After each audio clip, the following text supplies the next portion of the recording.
The economic partnership between the United States and Canada, one of the world's largest and most complex trading relationships, is now under serious strain. For decades, these two neighboring countries have enjoyed a close alliance, with billions of dollars in goods and services crossing their shared border every single day. But recently, that spirit of cooperation has been tested like never before. A major trade conflict has erupted, sending shockwaves through industries on both sides of the border. The immediate cause? The sudden introduction of new tariffs, which are essentially taxes on imported goods, disrupting the flow of commerce that so many businesses rely on. President Trump, citing the need to protect American jobs and industries, has imposed heavy taxes on Canadian imports like steel and aluminum.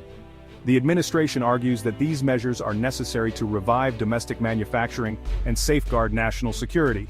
But the move has sparked controversy and concern among economists and business leaders. In response, Canada acted swiftly, retaliating with its own set of tariffs targeting a wide range of American goods, from agricultural products to household items. This tit-for-tat escalation has only deepened the rift, with both countries now entrenched in a standoff that shows no signs of easing. Both governments are now locked in a tense standoff, each defending their actions as vital to national interests. Officials on both sides insist that they are standing up for their workers and industries, but the rhetoric has made compromise increasingly difficult. The once smooth flow of goods across the border has been severely disrupted. Businesses that depend on predictable supply chains are facing delays and uncertainty, while consumers are starting to notice shortages and higher prices on everyday products. Tariffs are translating into higher costs for manufacturers, which often get passed down to shoppers in the form of increased prices. For many workers, the threat of layoffs or reduced hours is becoming a harsh reality, and families on both sides of the border are feeling the pinch. The integrated nature of the US and Canadian economies means the impact is widespread and far-reaching. From auto parts and fresh produce to electronics and raw materials, nearly every sector is feeling the effects. Even farmers and small business owners who rely on cross-border trade are caught in the crossfire. As the conflict deepens, pressure is mounting on leaders in Washington and Ottawa to find a diplomatic solution. Lawmakers, business groups, and ordinary citizens are urging both governments to return to the negotiating table before the economic damage becomes irreversible. The future of this vital relationship now hangs in the balance. The choices made in the coming weeks will determine not only the fate of millions of workers and businesses, but also the strength of the bond between these two longtime allies. To truly understand the ongoing conflict over trade, it's important to first break down what tariffs are and how they work. Tariffs are a key part of international trade policy, and they can have far-reaching effects on economies, businesses, and everyday people. At its core, a tariff is simply a tax placed on goods that are brought into a country from abroad. When a government imposes a tariff, it makes those foreign products more expensive compared to similar items made domestically. The idea is to encourage consumers and businesses to buy products made within their own country, supporting local industries and jobs. For example, President Trump has used tariffs as a tool to pressure companies to manufacture more goods in the United States. The hope is that by making imported goods pricier, companies will choose to produce locally, which could lead to more American jobs and a stronger manufacturing sector. However, tariffs can often have unintended consequences. When the cost of imported materials rises, companies that rely on those imports, like car makers or electronics manufacturers, face higher expenses. To cover these new costs, businesses often have no choice but to raise prices on their products, passing the burden onto consumers. This means that everyday items from groceries to household goods can become more expensive. As prices climb, families may find their budgets stretched thinner, reducing their ability to buy the things they need or want. This can lead to a decrease in overall consumer spending, which is a key driver of economic growth. Tariffs don't just affect the country that imposes them. Other nations often retaliate by placing their own tariffs on goods, as Canada did in response to US tariffs. This tit-for-tat escalation can quickly spiral into a trade war, making it harder for exporters to sell their products abroad. For instance, American farmers who once sold crops and products to Canadian buyers may suddenly find those markets closed off, or less profitable. This can cause real financial hardship for farming families and rural communities that depend on exports for their livelihoods. When tariff wars spread, the effects ripple through the entire economy. Organizations like the International Monetary Fund warn that widespread tariffs can slow global economic growth, create uncertainty for businesses, and disrupt supply chains that cross borders. Investors often react negatively to news of new tariffs or trade disputes. Stock markets can drop sharply, reflecting fears about reduced profits, higher costs, and a slowing economy. This volatility can impact retirement savings, investment portfolios, and overall financial confidence. While the goal of tariffs is to protect certain industries or jobs, the reality is that their ripple effects can cause widespread economic pain. Businesses may be forced to lay off workers, close locations, or even shut down entirely if they can't absorb the higher costs or find new markets. Ultimately, the costs of tariffs are felt far beyond the original targets. Families, workers, and entire communities can experience the negative consequences, making tariffs a complex and often controversial tool in global trade policy. Trade disputes between the US and Canada aren't new. For over a century, these two neighbors have navigated a complex relationship marked by both collaboration and competition. From the earliest days of cross-border commerce, there have been moments of unity, like when workers from both countries joined forces to build bridges and railways that physically and economically connected their nations. But today's tensions are broader and more aggressive than ever before. The tone of negotiations has shifted, with both sides digging in over issues that go far beyond simple disagreements. The stakes feel higher, and the rhetoric more heated, as each country seeks to protect its own interests in an increasingly competitive global market. Historically, disputes focused on specific sectors: Canada's dairy protections or US tariffs on Canadian lumber. These were often seen as isolated battles affecting only certain industries or regions, yet even then, the outcome shaped the livelihoods of thousands of workers and set precedents for future negotiations. Now, tariffs hit fundamental goods like steel and aluminum, impacting countless industries on both sides of the border. These materials are the backbone of manufacturing, construction, and infrastructure, so when tariffs are imposed, the ripple effects are felt throughout the entire economy, from small businesses to multinational corporations. The US has long run a trade deficit with Canada, mainly due to energy imports. Canada's vast reserves of oil, natural gas, and other resources have made it a crucial supplier to American markets, fueling homes, factories, and vehicles across the country.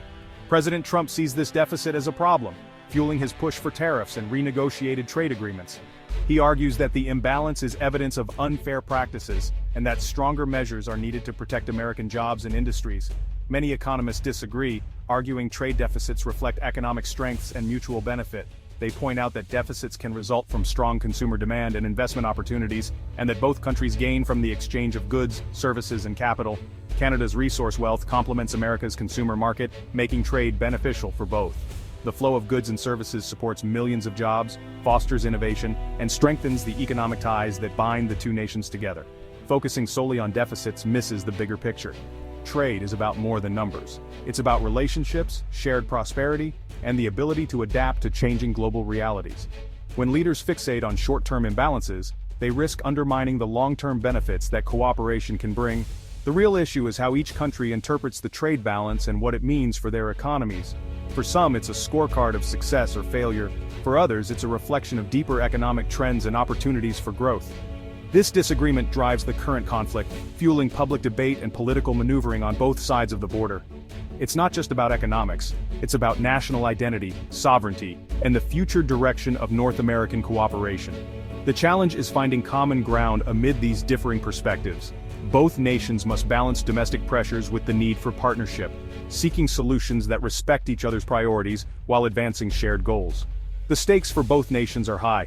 The outcome of these disputes will shape not only their economic futures, but also the broader relationship between two of the world's closest allies.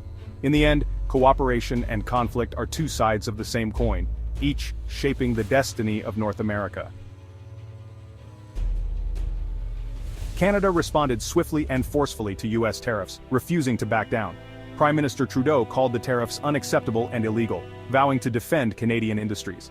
Canada's retaliation targets a wide range of US products, aiming to pressure American businesses and politicians. The tariffs cover billions in goods and could expand further if the dispute drags on.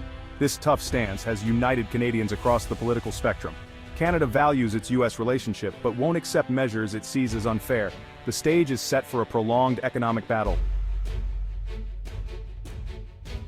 The trade war's impact is hitting businesses and consumers in both countries. US manufacturers face higher costs for materials, forcing them to raise prices on finished goods. Ordinary families are paying more for cars, appliances, and groceries. Higher prices reduce consumer spending, threatening economic growth. Financial markets react with volatility, reflecting fears about corporate profits and economic stability. Canadian exporters are also suffering as cross-border supply chains are disrupted. Jobs and economic stability are at risk on both sides. The trade war isn't a targeted strike, it's causing widespread collateral damage. In this conflict, there are no real winners. The longer it lasts, the greater the harm. The tariff fight is as political as it is economic, dividing U.S. leaders and parties. Economic populists support tariffs to protect American jobs, while free market conservatives warn of the costs. Many lawmakers, especially from trade-dependent regions, oppose the tariffs due to their impact on constituents. The debate has blurred party lines and complicated consensus.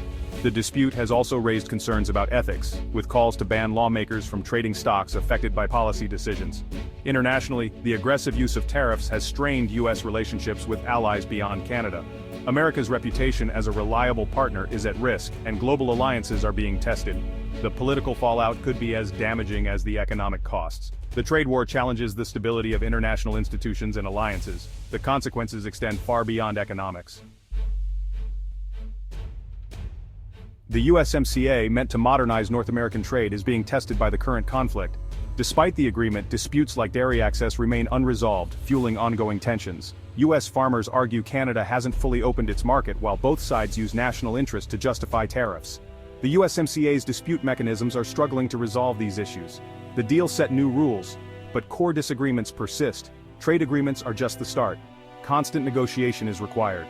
As long as fundamental differences remain, future conflicts are likely. The challenge is maintaining a balanced partnership in a changing world. The USMCA's true test is whether it can help both sides find stability. The Trump administration's trade policies are shaking global financial markets. Investors fear higher tariffs and disrupted supply chains, creating deep uncertainty. This anxiety affects real-world politics and international relations, straining alliances. Bypassing institutions like the WTO weakens the global order. A prolonged trade war risks recession and permanent damage to integrated industries. Trust between the U.S. and Canada is eroding, with long-term diplomatic fallout possible. The crisis shows how politics and economics are inseparable. Leaders must act to de-escalate before the damage becomes irreparable. The U.S.-Canada trade war has reached a critical point, harming businesses, consumers, and workers. The foundation of North American cooperation is at risk, and continued conflict will only cause more damage. The only way forward is renewed cooperation and negotiation. The U.S. and Canada share deep ties and mutual interests that must be protected. Leaders should use the USMCA's mechanisms and open dialogue to resolve disputes. The stakes are global.